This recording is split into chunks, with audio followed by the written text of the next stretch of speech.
AFCON2023 updates on GP Media. Hello, ladies and gentlemen. You're welcome to the media center here in Abidjan. We are leaving the 34th edition of the African Cup of Nations, and we are moving closer to the end of this football jamboree taking place here in the Côte d'Ivoire. Right here with me is a football analyst from Cameroon. It's a big brother in the profession. He's been here since the beginning of the AFCON. I think even before the start of the games. Okay, now you present yourself? Yeah, I'm Gilbert, freelance sports reporter. Okay, now just straight to the point. We have the four. Can we say the four strongest team that's in the competition? To note that we started this competition with 24 teams, and now we have just 4. No, we can't say that. At the beginning, you had asked many people, many bookmakers, they wouldn't have, cited all of these teams as favorites for the Big Four. They would have talked about Cameroon, Morocco, Egypt, and you name the rest. Those who are still there, who could be cited at the beginning, Côte d'Ivoire, to a certain extent, Nigeria. You get the point. So it's an AFCON of surprises. It's an AFCON that's left many to get it at. The smaller nations, the so-called smaller nations, have gotten to work. They're working extremely hard, and that's why they are where they are today. If not of the unfortunate situation the Cape Verdeans had against South Africa, they would have been among the Big Four. So the AFCON this time around with RD Congo, Chancel Bemba, and others coming up, Sebastian de Saab, former Cotton man, what is implemented in the squad, the fighting spirit and everything, Sedou Bakambu, finding themselves having, beaten big squads like Egypt, pulling the ties from Morocco. Sincerely speaking, it's more than interesting. Back then, Cameroon, we didn't have that. The Giants were there in the Final Four, Cameroon, Egypt, Senegal, and others, but it's not the same story this time around. Senegal are back home, Cameroon, the Giants are back home, and sincerely, it's really eye-catching. Everybody wants to see what's going to happen. Will Congo sail through to the final? Will South Africa bring down the Green Eagles of Nigeria? Well, let's wait and see tomorrow. You made mention of the AFCON in Cameroon. Just to note that from the 8 finals build up to the quarterfinals, all the teams that qualified back then in Cameroon were eliminated. And moving to the quarterfinals, the semi-finals, we equally noticed that all the teams that top the 6 groups, there is none of them who is still there. Now, how can you rate this competition? The quality of this competition. Should we say that those who were asleep in the course of the competition actually realized themselves and got up from sleep? Exactly, that's it. While you're not working, others are working.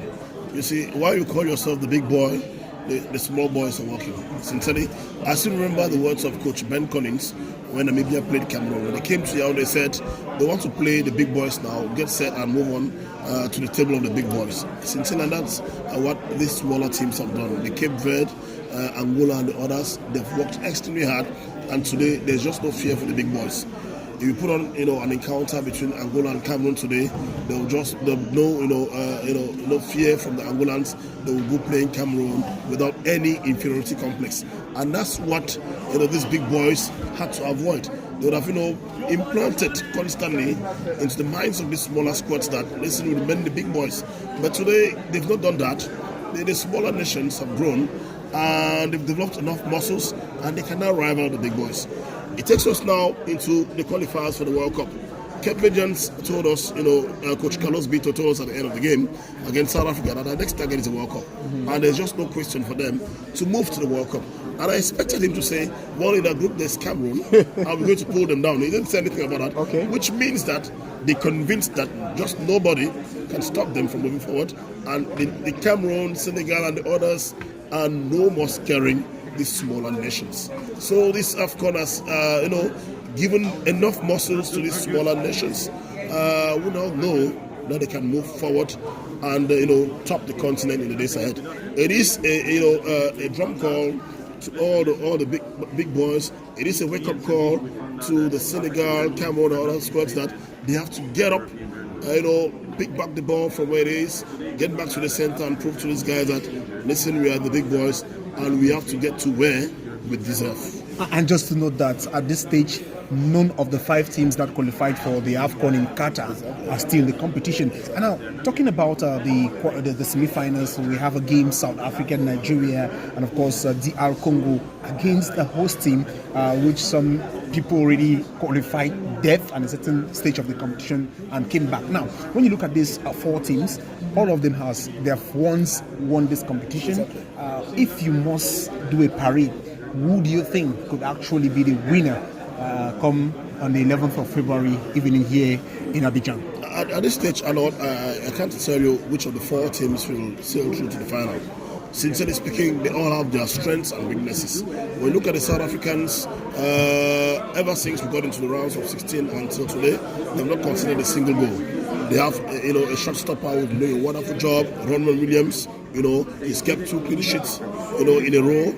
Nigeria have been playing, and his performance. Should we say he wants to take Nigeria to the penalties? That is it. Ronald Williams now, scares you when it comes to penalty shots. He's kept the records. He's beaten the records. 5 penalty shots.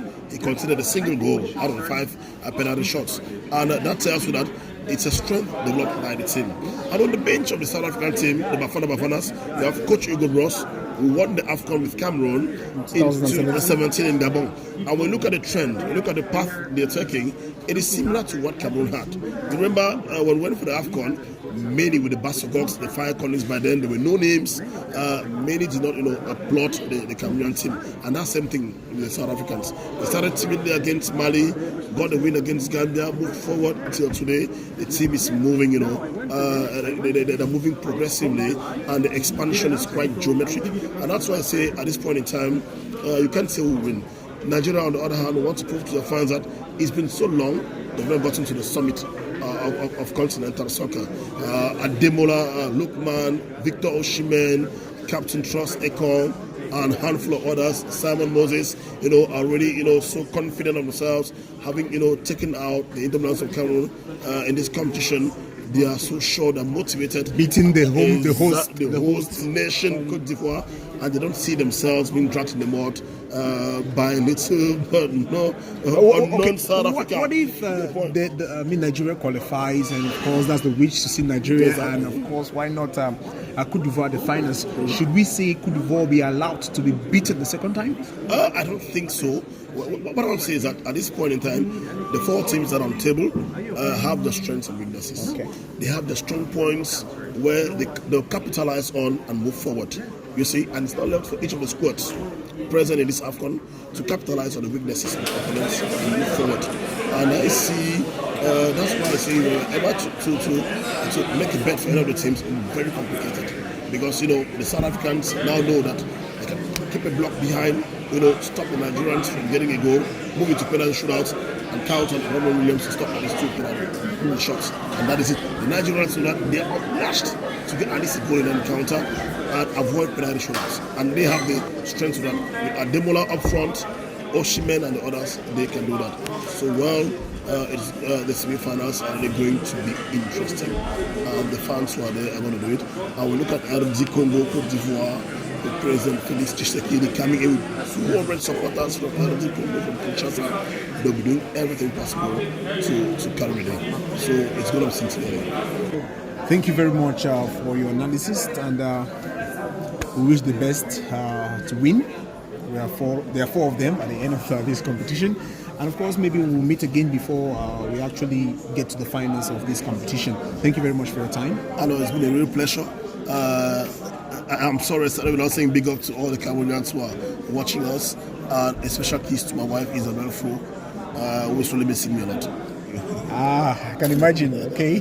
But at the eve of, we're almost at the end of the competition, and I believe we're going back together for your wife to embrace you. Thank you very much for watching, and of course we're bringing to you the updates of the AFCON. This is the 34th edition of the African Cup of Nations taking place in the Ivory Coast, and we are live here in Abidjan. Akwaba is the most common language here. I think it means welcome, right? Welcome, yeah. Welcome. Okay, yeah, that's the first word I learned. Côte d'Ivoire is a land of hospitality. The Okay. people here are welcoming, they are lovely. No, that's true. I noticed that when I got to the airport, and the driver that took me to my base actually was really welcoming. Thank you very much, ladies and gentlemen. I am Arno Kwamo for GP Media in Abidjan, and my man behind the camera is no other person than Steve Jordan.